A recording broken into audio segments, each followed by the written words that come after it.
Good day, peace-loving people. Today again, we will be reading the Divine Principle published by the Holy Spirit Association for the Unification of World Christianity, copyright 1973.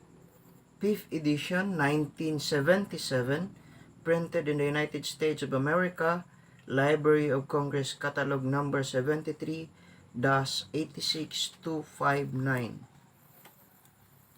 Part 2, number 3, Consummation of Human History, Section 4, The Last Days and the Present Days. When Jesus talked about the coming death of Peter, Peter asked him what would become of John. Jesus answered him, saying, "If it is my will that he remain until I come, what is that to you?" In John 21 verse 18 to 22. The disciples hearing this thought that Jesus might return within John's lifetime. Besides, Jesus said to his disciples, "You will not have gone through all the towns of Israel before the Son of Man comes," in Matthew 10 verse 23. And again he said, "Truly I say to you, there are some standing here who will not taste death before they see the Son of Man coming in his kingdom," in Matthew 16 verse 28. Because of such words, not only the disciples of Jesus, but also numerous Christians have believed that the Lord might come in their lifetime, and always were haunted by a feeling of tension about their days being the last days. This is because they did not know the fundamental meaning of the last days. By examining the present fulfillment of the three great blessings to man, which God set up as the purpose of His providence of restoration, we can prove that today is the last days. This is the reason Jesus said, "From the fig tree learn its lesson. As soon as its branch becomes tender and puts forth its leaves, you know that the summer is near. So also when you see all things, you know that He is near at the very gates," in Matthew 24, verse 32 to 33. Number 1. The phenomenon of the restoration of the first blessing. As already discussed in the principle of creation, God's first blessing to Adam and Eve was for them to perfect their individuality. We can tell from the following phenomena that God's providence of restoring fallen man to the original state of creation with perfected individuality has reached its final stage. The first way we can see this is from the fact that the spiritual standard of fallen man is being restored. As stated above, a man of perfection becomes one body with God in heart and zeal, so that man and God become able to communicate with each other fully and freely. Adam and Eve, though not quite perfect, were in the stage of communicating directly with God when they fell and caused their offspring to fall into ignorance of God. As fallen man come to receive the benefit of the age and the providence of restoration, their spiritual standard is restored by degrees. Therefore, in the last days, many saints reach the point where they can communicate with God, as Acts 2 verse 17 says, "In the last days I will pour out my spirit upon all flesh, and your sons and your daughters shall prophesy, and your young men shall see vision, and your old men shall dream dreams." In these days, there are many believers coming forth with ability of spiritual communication. From this, we can tell that we are entering in the age in which we may restore God's first blessing after having perfected our individuality, because this is the last days. Second, the historical trend of fallen man's restoration of the freedom of the original mind is further proof. Man was deprived of the freedom of coming before God because, due to the fall, he came under the dominion of Satan and has ever since had restricted freedom. But today, man's heart and zeal has reached the highest level where people are in the search of the original mind's freedom, even at the risk of their life. This is evidence that with the coming of the last days, fallen men are now entering the new age in which they can come freely before God. They will enter the new age by perfecting their individuality, thus restoring God's first blessing to them, which has been long deprived by Satan. Third, the original value of the fallen man which was endowed at the creation, is being restored. This is another clear proof. The original value of man, horizontally observed, is that of equality between people, and this may not appear so precious, but when vertically observed, centered on God, each and every individual bears the most august microcosmic value. Man lost the original value because of the fall. In the present age, however, the democratic ideology has reached its culmination, and man had come to pursue the original value of individuality endowed at the creation. This may be seen in the liberation of slaves, liberation of minority groups, and liberation of minor powers, together with the demand for human dignity, equality between the sexes, and equality among all people. This is the proof that the last days have come and that fallen men are now entering the new age, in which they will restore God's first blessing to men. Fourth, the original love endowed at the creation is being restored. The world in which God's ideal of creation is fulfilled will have the form of a perfected man. People of this world are having formed one body vertically with God, will naturally form one body horizontally with one another.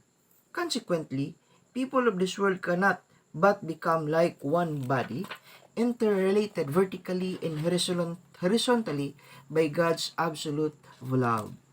Due to the fall, man's vertical love with God was cut off, thus causing the severance of horizontal love among people, and so human history has been woven with struggles.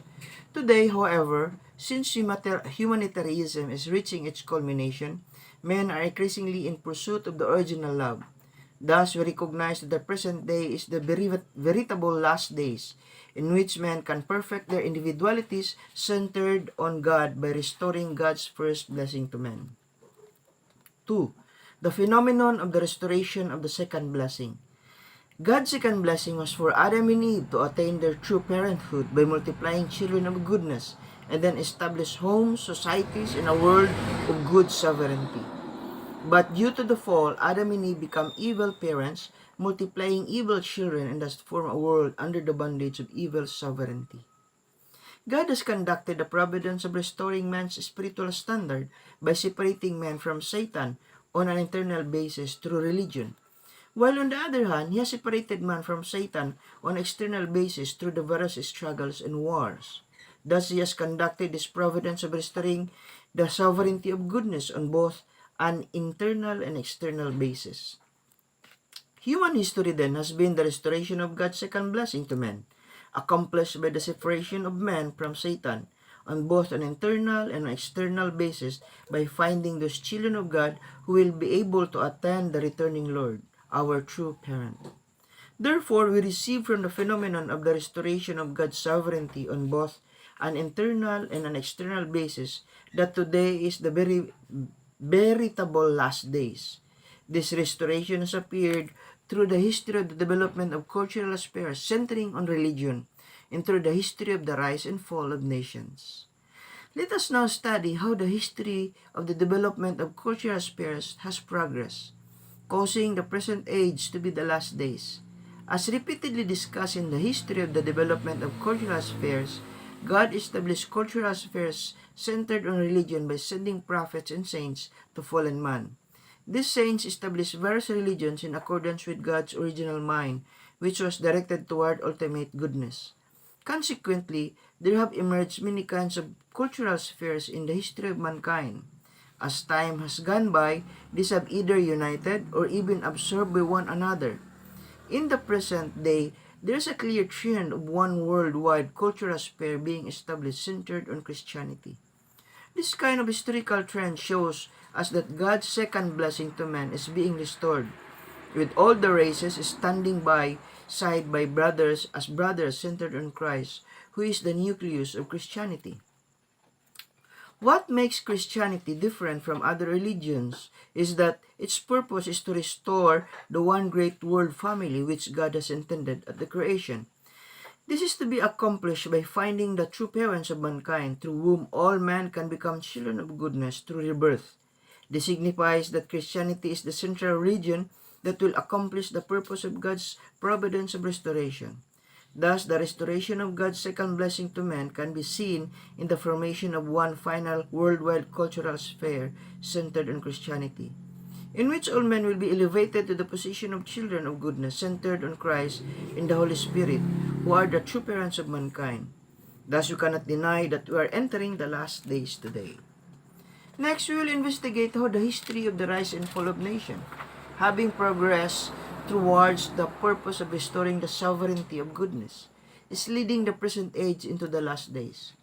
It is an error brought by the ignorance of the fundamental providence of God to regard the cause of struggle and wars as merely conflict of interest among different ideologies. Mankind has had sinful history that began with the evil sovereignty centered on Satan, which was caused by the fall of the first human ancestors. Since God's purpose of creation is unchanging, the final goal of human history is the restoration of God's sovereignty of goodness, which is to be achieved through the separation of man from Satan. If the world of evil sovereignty were to go on without struggles and war, this evil world will continue forever, leaving a sovereignty of goodness eternally unrestored. Therefore, God has worked His providence of restoration, the heavenly sovereignty by decrees, sending His prophets and saints.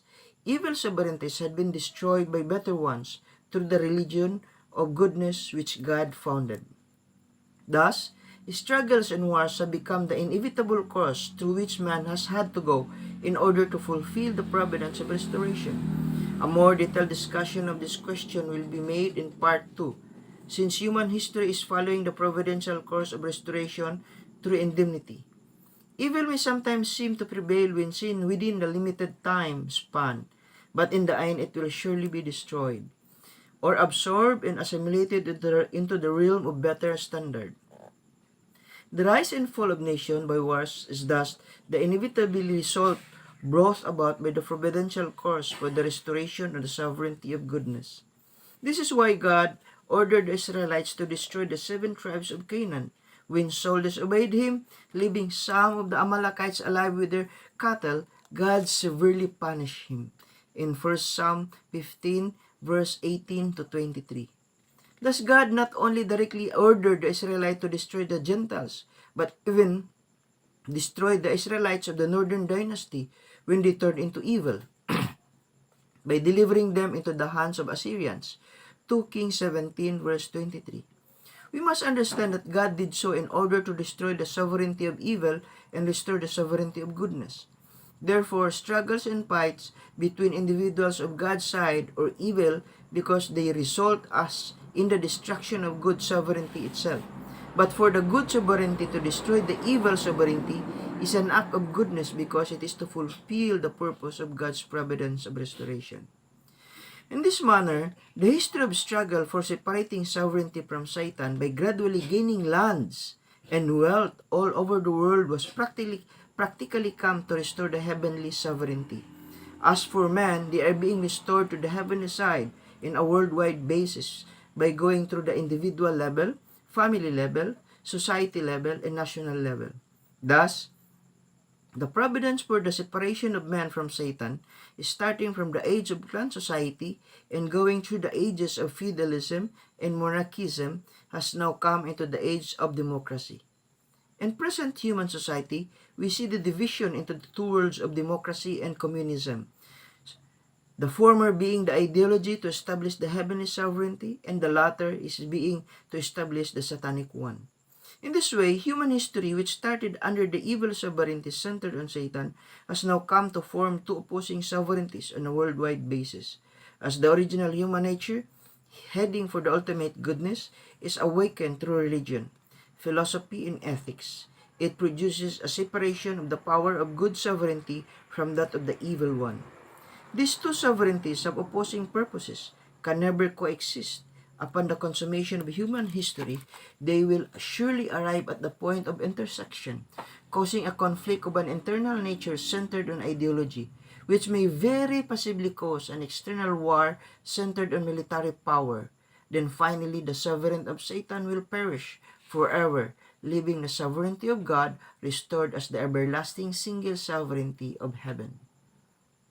Today is the last days because it is the time of intersection, when the world of good sovereignty under God and the world of evil sovereignty under Satan are confronting each other in the final battle. In human history, which is hitherto separated the good sovereignty from the evil one, the evil sovereignty sinks down to the destruction, while the good sovereignty rises toward prosperity. Just in the muddy water, the mud sinks down, while the clear water rises upward. Thus, in the last days, these two sovereignties of God and evil will be the period meet at the point of intersection. The former will remain forever as gods, while the latter will perish in eternal darkness. Thus, these two sovereignties of good and evil are in the point of intersection. It is called the last days. Since this is the time when the perfection of growth stage from the Adam and Eve fell should be restored by indemnity, all mankind wonders about the ideological chaos, just as the first human ancestors in the Garden of Eden were confused without knowing what to do after the fall. During the long course of the providence of restoration, there had been several occurrences in the last days in which the two sovereignties of good and evil came to the point of intersection. Both the time of Noah and that of Jesus were called the last days, with the two sovereignties at the point of intersection. But each time men failed to accomplish their portion of responsibility and were unable to destroy the sovereignty of evil, and God again had to start His providence for the separation of the good from the evil sovereignty. Consequently, we will see another intersection of the two sovereignties at the time of the second advent of the Lord. The course of the providence of restoration has thus separated periodically the spiral movement of affairs going through the circular course toward the purpose of creation. This is why there have been many periods of similar nature in human history. Number 3. The phenomenon of the restoration of the third blessing. God's third blessing to men signifies Adam and Eve's dominion over the world of creation after they attained perfection. Man's dominion over the world of creation has two aspects, internal and external. We can see that in the present age, the two aspects of man's dominion lost with the human fall after being restored. Internal dominion means the dominion of heart and zeal. When a man has perfected his individuality, he becomes one in the heart and zeal with God. Thus is able to experience God's own heart and zeal. On the day when man, after having perfected himself, comes to love the world of creation with heart and zeal identical to God's. And when he receives the beauty returned by the creation, he becomes the dominator of heart and zeal over the world of creation. However, due to the fall, man failed to experience God's heart and zeal and has not been able to regard the creation of God's heart and zeal. Nonetheless, God has been working His providence of restoration by means of religion, philosophy, and ethics, constantly elevating by degrees the spiritual standard of fallen man toward God. Thus, man in the present age is restoring his qualification as the denominator in the heart and zeal over the world of creation. External dominion means dominion through science. If man, having perfected himself, have been able to dominate the world of creation internally, with heart and zeal identical to that which God over the world of creation at the time of its creation, man's specific achievement could have reached its culmination in an extremely short time, because man's spiritual sensibility would have been developed to the highest dimension. Thus, man could have dominated externally all the things of creation. In consequence, man not only could have subdued the world of nature, including the heavenly bodies, at the earliest possible date, but he also could have brought about an extremely comfortable living environment due to the economic development that would have accompanied scientific achievement. However, man, by losing his spiritual light due to the fall and by thus being deprived of his internal dominion over the things of creation, fell to the status of a barbarian with spiritually sensible as dull as that of the animals. Thus, he lost the external dominion over creation. Man, according to God's providence of restoration, now has restored his spiritual light.